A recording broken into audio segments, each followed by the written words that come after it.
한국 명동의 한 카페. 여기 한 미모의 영국인 여성이 있습니다. 뛰어난 외모와 멋진 몸매를 가진 이 영국 여성에게 한국인 남성이 수줍은 표정으로 자신의 마음을 고백했는데요. 그러나 도도한 이 영국인 여성은 남성의 절절한 고백에도 별다른 반응이 없고 냉정하고 매몰찬 태도로 거절합니다. 이 남성, 쓸쓸하지만 이미 대답을 예상하고 있었다는 듯 서글픈 미소를 지으며 일어나서 가버립니다. 여자도 차가운 태도로 거절한 게 마음이 좋지는 않았는지 불편한 표정을 짓고 있지만 남자를 잡지는 않습니다. 두 사람이 서로 이루어졌다면 좋았을 텐데 무척 안타까운 광경입니다. 그런데 5분 뒤, 이 여성 갑자기 하얗게 질린 표정으로 카페를 뛰쳐나옵니다. 그리고 아까 그 남성을 찾으며 허둥지둥하는 모습입니다. 그녀는 자신의 냉정했던 행동을 후회하며 내가 왜 그랬지 라고 생각하며 한국인 남성이 다시 돌아오기만을 바라고 있습니다. 만약 그가 다시 돌아오기만 한다면 이 여성은 바지 가랑이라도 붙들고 자신을 받아달라고도 말할 수 있을 것 같았습니다. 아까 전까지만 해도 한국인 남자를 찬밥 취급하던 이 여자는 왜 갑자기 태도를 바꿨을까요? 함께 같이 알아보시죠. 해당 사연은 영국인 아멜리아의 사연을 바탕으로 제작되었습니다. 안녕하세요. 저는 20대의 영국 여성 아멜리아입니다.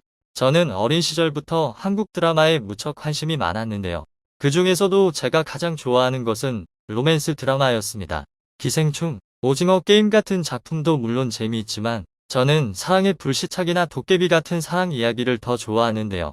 한국 드라마에는 항상 잘생기면서도 여성한테 헌신적인 남자와 멋진 사랑에 빠지는 내용이 나오거든요. 제가 한국 드라마를 처음 본 건 15살 때였어요.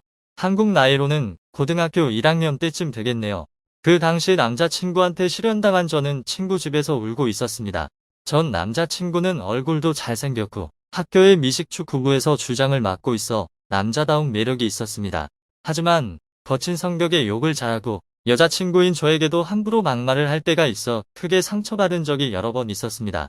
저는 그렇게 상처받았음에도 불구하고 첫사랑인 남자친구와 헤어지지 않고 참고 사귀었지만 남자친구는 오히려 한술 더 떠 한 학년 위의 여자아이와 바람이 나 저를 차버렸습니다. 충격을 받은 저는 친구 집에 찾아가 울며 하소연했고 친구는 저를 위로하며 함께 있어줬는데요.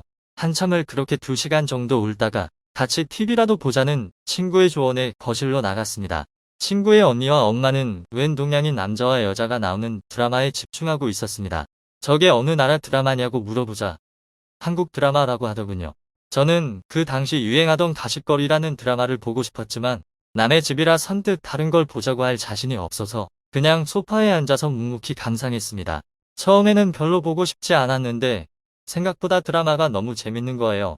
3시간을 내리 그 드라마를 본 저는 그 드라마의 DVD를 친구 집에서 전부 빌려다 봤어요. 그리고 친구 집을 매일 출석 체크하듯 드나들면 DVD를 빌려가거나 함께 한국 드라마를 봤습니다. 한국 드라마 속 남자 주인공은 남성적이면서도 부드럽다는 말에 딱 들어맞는 남자들이었습니다. 여자를 위험에서 구해줄 땐 멋있다가도 자신의 여자에게는 너무 신사다웠습니다. 처음에는 쌀쌀 맞고 틱틱거리던 남자도 사랑에 빠지던 180도 달라져 내 여자에게만 헌신하고 잘해주는 남자가 되었습니다. 저는 아마 그때부터 한국 남자에 대한 환상을 품게 되었던 것 같습니다. 한국 남자는 남자다우면서 여자에겐 부드럽고 신사다우면서 오직 한 여자만 바라보는 매력을 가지고 있다고 말이죠.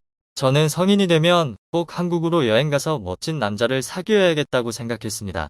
그리고 실제로 몇 년이 흘러 성인이 된 저는 대학교 여름방학을 맞아 바로 한국으로 날아갔습니다.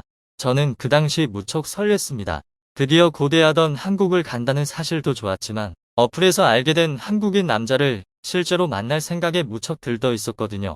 인천공항에 도착해 버스를 타고 마중 나온 남자를 마주친 순간 저는 조금 실망스러웠습니다. 사진과는 조금 달랐기 때문입니다. 키도 생각보다 작았고 생김새나 피부톤도 달랐어요. 하지만 친절한 성격과 매너 있는 태도는 제가 딱 한국 남성에게 기대한 모습이었기에 저는 괜찮다고 생각했습니다. 애초에 한국 남자한테 환상을 품은 건 단순히 겉모습보다는 여자에 대한 가치관과 사고방식이 다를 거라는 기대 덕분이었으니까요. 처음에는 정말 환상적이었습니다. 드라마 속 남자들처럼 저를 마치 공주님 대하듯 에스코트하고 이곳저곳을 구경시켜줬습니다. 그런데 날이 저물고 저녁쯤 됐을까요? 남자의 태도에 저는 슬슬 불편해지기 시작했습니다. 처음에 길거리에서 손을 잡을 때까지만 해도 당황스럽지만 괜찮았습니다. 이 정도 가벼운 스킨십은 서로 호감이 있으니 괜찮다고 생각했어요. 그런데 술집에서 이상하게 저랑 마주보지 않고 갑자기 옆에 와서 앉더니 그 뒤로 슬쩍슬쩍 저에게 스킨십을 해오는 것이었습니다. 너무 바짝 붙어있는 것도 부담스러웠습니다. 저는 솔직하게 이런 행동이 싫다고 이야기했고 남자는 미안하다고 정중하게 사과했습니다. 그리고 그날은 더 이상 스킨십을 하지 않았기 때문에 저는 남자가 이제 함부로 이런 행동을 하지 않을 것이라 생각했습니다. 하지만 다음날도 똑같았습니다. 낮에는 정중하더니 밤에는 또 다시 스킨십을 해왔죠. 이번에는 훨씬 더 노골적이었습니다. 저는 그만하라고 다시 화냈지만 이번에는 사과를 하지 않고 오히려 그 남자가 저에게 적반하장으로 굴기 시작했습니다. 이 정도는 너도 예상하고 나온 게 아니냐. 외국인이면 개방적일 텐데 왜 그렇게 비싼 척을 하냐는 것이었습니다. 저는 서양 여자라고 스킨십에 거리낌 없을 것이라고 보는 태도에 무척 불쾌했고 격하게 말다툼을 했습니다. 한참을 그렇게 옥신각신하다가 남자는 저를 밀치면서 욕설을 내뱉고 가버렸습니다. 남자가 밀치는 바람에 제 휴대폰이 떨어져 박살이 났지만 그는 사과도 하지 않았습니다. 늦은 밤 불쑥한 서울 길거리에 남겨진 저는 겁을 먹었습니다. 어디인지조차 알 수 없는데 휴대폰은 켜지지도 않고 주변에는 알아들을 수 없는 말을 하는 낯선 외국인뿐이라 혼란스러웠습니다. 저는 택시를 잡고 숙소로 돌아가려고 했는데 이상하게 그날따라 택시가 잘 안 잡혔습니다. 택시가 모여서 다가가면 거의 손님들이 타고 있었죠. 저는 택시를 잡을 만한 곳을 찾아 무작정 걸었습니다. 하지만 이날 재수없게도 저는 그 치안이 안전하다고 소문난 한국에서조차 절대 방심할 수 없는 곳에 들어서고 말았습니다. 나중에서야 알게 된 사실이지만 그 남자가 저를 버리고 떠난 곳은 한국인들조차 여자 혼자 살겠다면 뜯어말린다는 대림동 근처였습니다. 그 남자와 옥신각신하던 곳은 한 끗 차이로 한국인이 많은 지역이었지만 조금만 건너가도 조선족들이 드글거리는 곳이었습니다. 그리고 정처 없이 헤매던 저는 불행하게도 그 조선족들이 밀집된 지역으로 들어선 것입니다. 제가 지나갈 때마다 술 취한 남자들은 저를 계속 힐끔힐끔 쳐다보며 자기들끼리 중얼거렸습니다. 우통을 벗고 음침한 눈빛으로 쳐다보는 사람들도 있었죠. 외국인인 제가 듣기에도 그들이 하는 말은 딱 봐도 한국어가 아니었습니다. 그들은 저를 보고 시시덕대기도 하고 저를 쫓아오기도 했습니다. 무서운 저는 발걸음을 바삐 서두르다가 한 남자와 부딪히고 말았습니다. 술 냄새를 지독하게 풍기는 남자는 누가 봐도 만취 상태였습니다. 무시무시한 눈초리로 쳐다보는 남자는 고래고래 소리를 지르면서 저에게 삿대질을 시작했습니다. 저는 어쩔 줄 모르고 있었으나 주변 사람들은 저에게 무관심하거나 아니면 오히려 흥미로운 광경을 본다는 듯이 지켜보고 있을 뿐이었습니다. 제가 피하려고 하면 그 만취한 남자는 저의 앞을 막고 가지 못하게 막았었으나 몇 분이 지나도록 그런 상황이 계속되자 저는 벌벌 떨면서 눈물을 흘렸습니다. 그리고 그때 웬 남자가 튀어오더니 제 손을 가로채더니 술주정뱅이를 밀치고 빠르게 발걸음을 옮겼습니다. 뒤에서 고성이 들렸지만 제 손을 잡은 남자는 신경도 쓰지 않고 도망쳤습니다. 시끄러운 소리로부터 멀어지고 나자 남자는 영어로 저에게 괜찮냐? 혹시 영어 가능하냐? 라고 물었습니다. 저는 고개를 끄덕이며 그렇다고 말했고 남자는 집이 어디냐? 아니면 머무는 숙소가 있냐고 물었습니다. 저는 제가 머물고 있는 호텔이 어딘지 말했고 남자는 따뜻한 목소리로 콜택시를 잡아주겠다고 했지요. 그리고 이쪽은 여자 혼자 다니기 위험한 거리니까 웬만해서는 저녁에 혼자 오지 말라고 이야기했습니다. 한 10분 정도 지났을까요? 어렵게 콜택시가 잡혔고 남자는 잘 도착했는지 콜택시 어플로 확인할 테니 조심해서 가라고 말했습니다. 저는 그렇게 우여곡절 끝에 숙소로 돌아왔고 몸의 긴장이 확 풀린 저는 지쳐서 잠들었습니다. 그리고 다음 날이 되고 나서 정신이 맑아진 상태에서 생각해보니 남자한테 제대로 감사의 인사도 못했다는 것을 깨달았습니다. 저는 남자를 다시 찾고 싶었지만 전화번호도 받지 못했고 얼굴도 제대로 기억하지 못했습니다. 남자는 모자를 푹 눌러 쓰고 있었던 데다가 경황이 없고 겁에 질린 상황이기 때문에 저는 고개를 푹 숙이고 있었습니다. 그저 목소리가 무척 상냥하고 따뜻했다는 기억만 남아 있었습니다. 힘든 일을 겪는 저는 한국에서 제대로 놀아보지도 못하고 놀란 가슴을 부여잡은 채 다시 영국으로 돌아와야 했는데요. 영국으로 돌아오고 나서 저는 한 가지 충격적이면서 황당한 사실을 알고 기가 막혀 할 말을 잃었습니다. 제가 만났던 남자가 한국인이 아니었던 것입니다. 어플 게시판에 누군가에 대해 폭로하겠다면서 이 남자를 조심하라고 글을 올렸는데 사진과 글을 보니 어이없게도 그 남자였습니다. K-드라마나 K-팝을 보고 한국 사람에 대한 호감이 생겨 만나고 싶어하는 외국인들이 늘어나는 것을 노려 한국 유학생 일본인이 한국어를 하고 한국 남자처럼 꾸며 여자들을 꼬시고 다닌 것이었습니다. 그 여성은 자기는 혼혈이다 보니 한국 부모님 밑에서 자라서 실제 원어민과 외국인을 구분하는 게 어렵지 않다고 했습니다. 외국인이 한국어를 잘하더라도 완벽하게 원어민처럼 말하는 경우는 정말 소수이기 때문입니다. 그래서 그녀는 그를 추궁해서 거짓말이라는 것을 알아냈지만 외국인들은 네이티브를 구분하는 게 힘들기 때문에 속을 가능성이 높다며 조심하라고 말했습니다. 그리고 실제로도 제가 그 사기꾼에게 깜빡 속은 외국인이 됐죠. 저는 바보같이 속은 게 우습기도 하고 허탈하기도 했습니다. 한편으로는 그런 사기꾼한테 속았어도 큰일은 안 당한 게 다행이라는 생각이 들었습니다. 나중에 알아보니 아무리 안전하고 치안이 좋은 한국이라도 현지인이 아닌 외국인 많은 동네, 조선족이 많은 동네는 안심할 수 없다는 것을 알았습니다. 제가 무사할 수 있었던 것은 오로지 저를 도와준 한국 남자 덕분이었죠. 저는 저를 위기 상황에서 구해준 왕자님 덕분에 한국 남자에 대한 환상과 판타지가 더 커졌습니다. 그때 번호를 물어보지 못해서 아쉽다는 생각이 들었고 친구들은 그런 저를 보며 못 말리다는 듯이 말했지만 한국에 다시 가고 싶다는 열망은 더욱 강해져만 갔습니다. 물론 처음에 시행착오에서 얻은 교훈으로 한국이라도 위험한 동네는 절대 가지 않을 것이고 인터넷이나 어플로 한국 남자를 만나는 것은 관두기로 했습니다.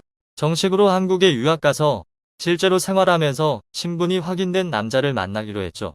저는 대학 졸업 이후 학교를 졸업하고 영국을 떠나 한국 대학에 있는 어학당에 입학하기 위해 대한민국으로 향했습니다. 대학을 졸업하고 한국에 온 저는 말씀드린 대로 어학당에서 한국어 공부를 하면서 지냈습니다. 처음에는 ESL 자격증을 따서 한국에서 정식으로 영어 교사로 일해볼까도 생각했지만 한국어 공부에 더 집중하고 싶어서 어학당을 다니면서 온라인 영어 과외를 진행했습니다. 요즘에는 굳이 학원에 가지 않아도 사이트에 제목을 등록해 놓으면 영어 과외를 원하는 대학생들이나 회화 실력을 늘리거나 유지를 하기 위해 대화할 외국인을 찾는 사람들이 있어 영어로 돈벌이를 할 수 있었어요. 많은 돈을 벌지는 못했지만 한국에서 생활비를 충당하기에는 충분했습니다. 저는 한국에서 생활하면서도 그 남자가 가끔씩 떠올랐습니다. 한국에 왔다고 그 남자를 쉽게 찾을 수 있을 거라 생각하진 않았습니다. 이름도 모르고 심지어 얼굴조차 제대로 기억나지 않은 남자니까요. 하지만 그 남자를 만남으로써 저도 한국에 오면 그런 한국 남자를 만날 수 있을 것 같다는 희망이 생겼습니다. 실제로 저는 적극적으로 한국인 친구들을 많이 사귀었고 그 가운데 호감 가는 한국 남자도 있었습니다.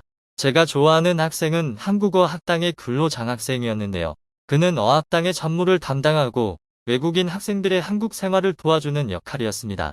영어도 유창했고 실제로 저에게도 많은 도움을 준 남학생은 얼굴도 잘생기고 성격도 착한 편이라 어학당뿐만 아니라 학교 내에서도 인기가 많은 학생이었습니다.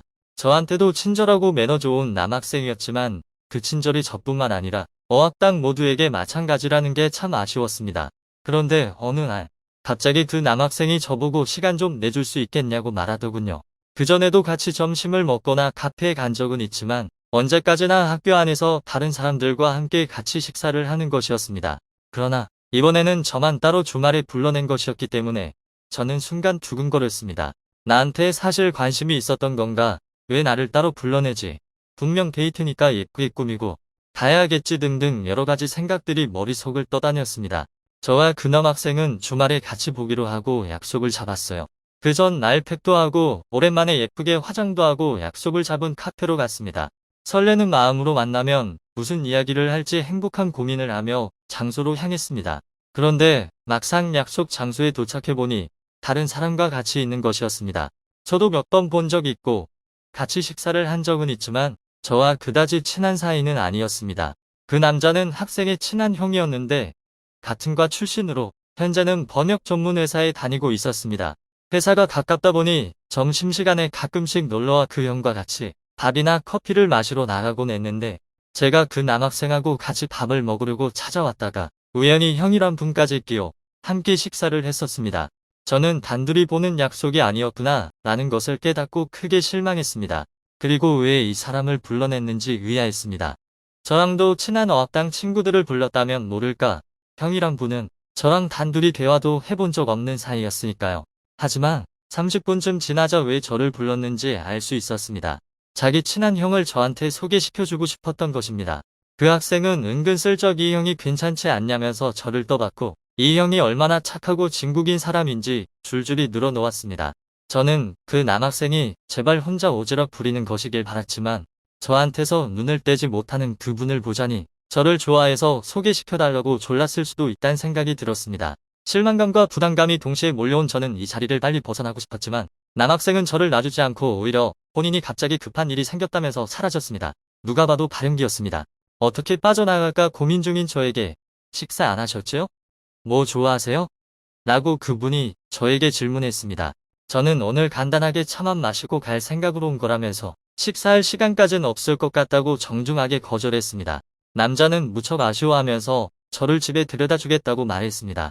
저는 집에 데려다 주는 것까지는 맞지 않았습니다. 제가 관심 있는 남자는 저한테 관심도 없고 다른 사람을 소개시켜 주려고 한다는 사실에 허무함이 몰려온과 동시에 또다시 지하철을 타고 집에 간다 생각하니 귀찮았거든요. 남자를 퇴짜 놓으면서 차는 얻어 타겠다는 심보가 제가 생각해도 양심이 없긴 했지만요. 차를 타고 집으로 가는 동안에도 그분은 저에게 이것저것 물어보았습니다. 좋아하는 것은 무엇인지, 취미는 무엇인지 계속 물어봤죠. 처음에는 귀찮았던 저도 계속 그의 말을 듣다 보니 목소리가 좋다는 생각을 하게 되었는데요. 그 전까지는 짝사랑에 빠져 다른 남자에게 큰 관심이 없었는데 단둘이 같이 있다 보니 그 남자를 자세히 관찰했습니다. 아주 잘생기진 않았지만 외모는 나쁘지 않았고 중저음에 듣기 좋은 목소리의 말투는 상냥하고 친절했습니다. 목소리가 어딘가 많이 들어본 것 같다. 익숙하다는 생각도 들었습니다. 하지만 그것 외에는 마음에 드는 부분이 없었고 무엇보다 패션 센스가 꽝이었습니다. 한국 사람들은 크게 튀지 않은 스타일로도 멋스럽게 옷을 잘 입는 편이었는데 그 남자분은 자기한테 어울리지도 않을 뿐더러 확 튀는 다홍색 자켓을 입고 나왔더라고요. 정말 자기한테 안 어울렸고 어디서 저런 옷을 구했나 싶었습니다. 저는 패션 센스가 없는 남자는 별로였습니다. 멋쟁이까지는 아니더라도 무난하게 입을 줄 아는 남자길 바랬습니다. 한국에서 생활하기 전까지만 해도 태도나 가치관이 좋기만 하면 겉모습은 상관없다고 생각했지만 자기 관리도 잘하고 옷도 잘 입는 젊은 한국 남학생들 덕분에 눈이 높아져서 생각이 확 달라졌죠. 인상은 좋지만 옷을 심각하게 못 입는 남자가 마음에 들지 않았습니다. 하지만 남자는 그 뒤에 티나게 관심을 드러내기 시작했습니다. 그 남학생을 보러 온 척 사무실에 온 저에게 은근슬쩍 말을 걸어왔죠. 저는 어학당 사무실에 발걸음을 끊어버리고 꼭 필요한 일이 있지 않은 이상 가지 않으려고 했습니다. 저한테 잘해줬던 남학생과 연인 사이는 못 될지라도 여전히 친구로 잘 지내고 싶다는 게 저의 생각이었지만 그 남자가 부담스럽게 군이 어쩔 수 없었습니다. 그 뒤로 한 달 반쯤 지났을까요? 내야 할 서류가 있어 어학당 사무실에 들렸는데 문을 여는 순간 그 남자분이 근로장학생인 남학생과 이야기를 나누고 있었습니다. 주말에 봤을 때 입었던 그 주황색 자켓을 그대로 입고 말이죠. 저는 순간 튀고 싶었지만 어쩔 수 없이 서류를 제출해야 돼서 사무실 안으로 걸어 들어갔습니다. 다행히 그 남자는 저한테 인사만 하고 특별히 말을 걸지 않았는데요. 나가려는 찰나에 갑자기 그 남자가 저에게 할 말이 있다고 말을 걸어왔습니다. 잠깐만 시간을 내주실 수 있을까요?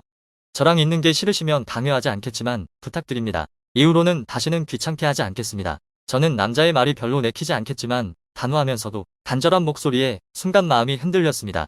저는 서류를 제출하고 나서 바로 친구를 만나러 가야 할 약속이 있었기 때문에 지금 당장은 어려울 것 같다고 나중에 이야기하면 안 되냐고 이야기했습니다. 그는 그렇게 해도 괜찮다며 시간하고 장소는 자기가 최대한 맞출 수 있으니 신경 쓰지 말라고 이야기했습니다. 친구와 명동에서 만남을 가지고 헤어진 다음 약속 장소인 카페로 들어섰습니다. 남자분은 수줍은 목소리로 예전부터 관심이 있었다고 말했고 주말에 자리를 마련했던 것도 자신이 조른 것이었다고 고백했습니다. 그 뒤로는 용기를 내 먼저 말도 걸고 다가갔던 건데 제가 많이 싫어하는 것 같았다며 자기 때문에 불편했다면 미안하다고 말했습니다. 하지만 마지막으로 한 번만 만날 기회를 주신다면 실망시켜 드리지 않겠다고 말했습니다.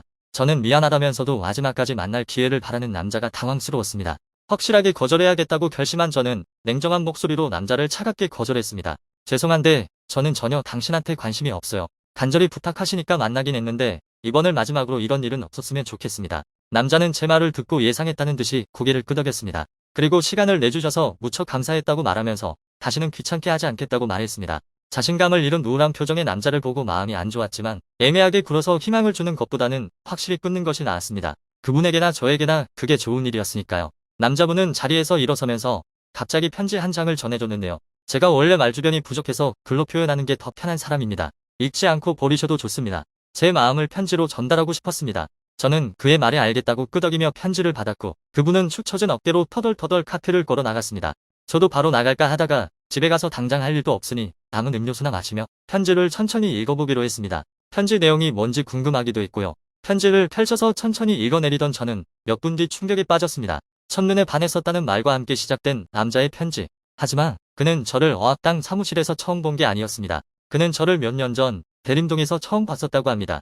술주정뱅이의 행패에 겁먹은 외국인을 보고 경찰을 부를까 하다가 직접 구해주는 게 빠르겠다 싶어 뛰어든 그는 울고 있는 저의 손을 잡고 빠져나왔죠. 우는 저를 달래준 남자는 제 얼굴을 보고 자기 이상형에 가깝다는 생각을 했다고 합니다. 그러나 겁먹어서 덜덜 떠는 여자한테 번호를 물어보는 게 좀 그렇다는 생각을 했고 이렇게 예쁘면 남자친구도 있을 거란 생각이 들었습니다. 그래서 그냥 잘 도착했다는 것만 확인하려고 콜택시를 태워보냈지만 그때 번호를 물어보지 못한 게 너무 후회스러웠고 그 뒤로도 계속 생각이 났다고 말했습니다. 하지만 그로부터 몇 년 뒤 후배가 근로장학생으로 일하고 있는 어학당 사무실에 놀러 갔다가 저를 마주치고 그는 놀라운 마음과 반가운 마음이 동시에 들었다고 합니다. 제가 그분을 못 알아보는 게 아쉬웠지만 그래도 이렇게라도 다시 만나서 좋았었다고 해요.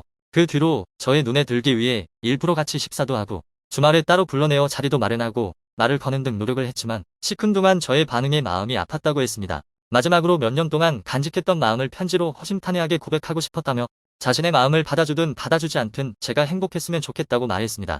저는 그제서야 그 남자의 목소리가 대림동에서 저를 구해줬던 남자의 목소리와 비슷했다는 사실을 깨달았습니다. 그 남자가 저를 집에 바래다 주던 날 목소리를 주의 깊게 들어보니 어쩐지 낯설지 않다는 생각이 들었는데 그게 다 이유가 있었던 것이죠. 충격에 잠시 멍하게 있다가 정신을 차린 저는 다시 달려가서 그 남자를 잡아야겠다는 생각이 들었습니다. 나를 구해준 은인 같은 남자인데 패션 센스가 별로면 좀 어떤가 싶더군요. 만약 여자친구가 되면 패션은 내가 바꿔주면 되는 일이라는 생각이 들었습니다. 제가 카페 바깥으로 다급하게 달려갔을 때 당연히 남자는 사라지고 없었습니다. 그래도 당황하지 않았습니다. 어디서 만날지 약속을 잡으면서 그 남자가 저에게 번호를 알려줬기 때문입니다. 저는 남자에게 바로 전화를 걸어 혹시 다시 와줄 수 있냐는 말을 했습니다. 남자는 어리둥절해하면서도 저를 만나러 왔고 그게 우리의 첫 데이트 날이 됐습니다. 3년을 사귀고 결혼을 앞둔 지금도 그 편지는 소중하게 간직하고 있답니다. 자신을 구해준 은인과 재회하게 된 영국인 아멜리아의 사연 어떠셨나요? 아멜리아와 그녀의 한국인 남자친구를 생각하면 인연이 사람들은 어떻게 해도 결국엔 다시 만나게 된다는 생각이 들고 아멜리아가 한국인인 척하는 사기꾼 남자에게 당할 뻔한 걸 생각하면 잘 알지도 못하는 사람과 인위적인 만남을 하는 것은 별로 좋지 않다는 생각이 드는데요. 실제로 아멜리아를 속였던 사기꾼 이외에도 헬로톡 같은 언어 교환 어플에는 한국인인 척하는 일본인이 많다고 합니다. 나와 다른 사람의 소중한 인연 함부로 다루지 말고 모두 소중히 여기셨으면 합니다. 저희 클립 뉴스에서는 언제라도 여러분의 사연을 기다리고 있으니 재밌는 사연 많이 보내주시길 바랍니다.